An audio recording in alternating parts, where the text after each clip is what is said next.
Hello everybody, E here, back again with Thursday Theorist. Today we are talking about Stephen King's fourth published novel, The Stand. Now, if you're a constant reader, you know there's two different versions of this book. There's actually three different versions, but we're going to get to that in a second. You have the original 800 some odd page The Stand, which was drastically chopped up and cut to pieces to make a more streamlined experience for the reader by Doubleday, the original one. That was in 78, I believe, this one came out, and it occurs from 1980 to 1981. That's the time frame in the book. Now, the paperback, not this one, but the 800-page paperback version, the cut version, that one happens when they released the paperback of that one. They updated it to it happening over the course of 1985 to 1986. So there you have two different versions before you even get to the uncut version.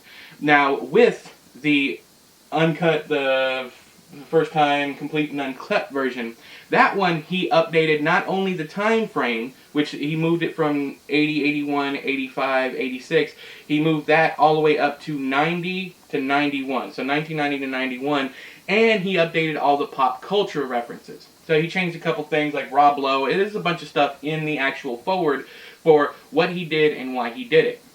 Now, when Stephen King first wrote this novel, what he was going for was a Lord of the Rings type epic fantasy in America, which is a very cool concept. Did he get it right?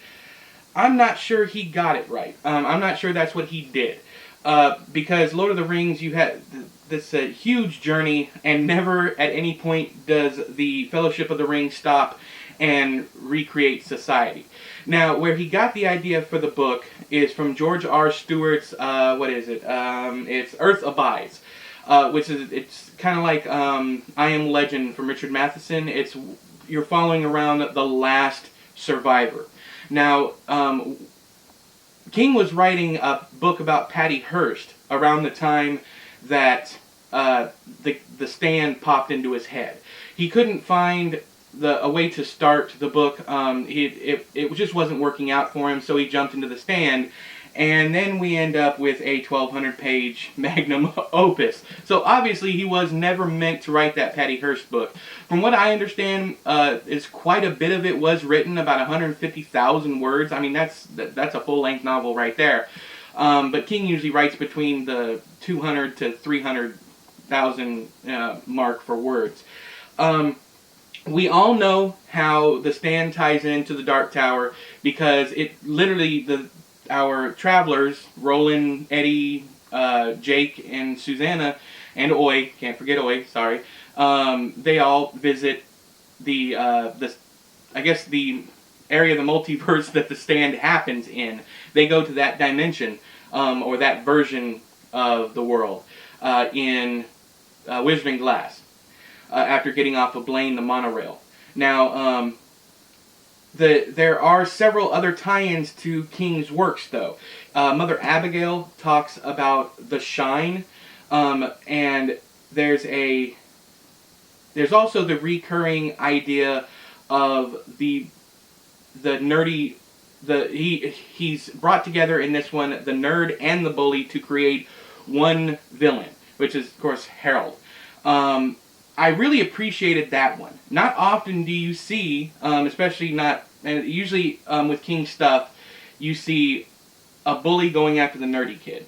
Well, in this one, the nerdy kid is the bully, or the bad guy, what do you want to call it, and I love that aspect of this. As far as the book, for me, has some problems. That thick middle book.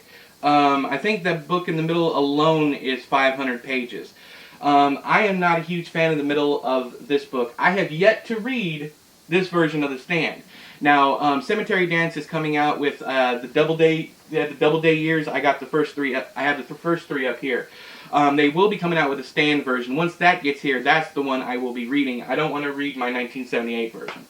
Anywho, so that is all the information I have for you today on Thursday Theorist. Sorry there's no actual theory this time, but we all know how it ties into the Dark Tower. Until next time, I have been E, you have been you. This has been Thursday Theorist. I'll talk to you guys later. Bye-bye.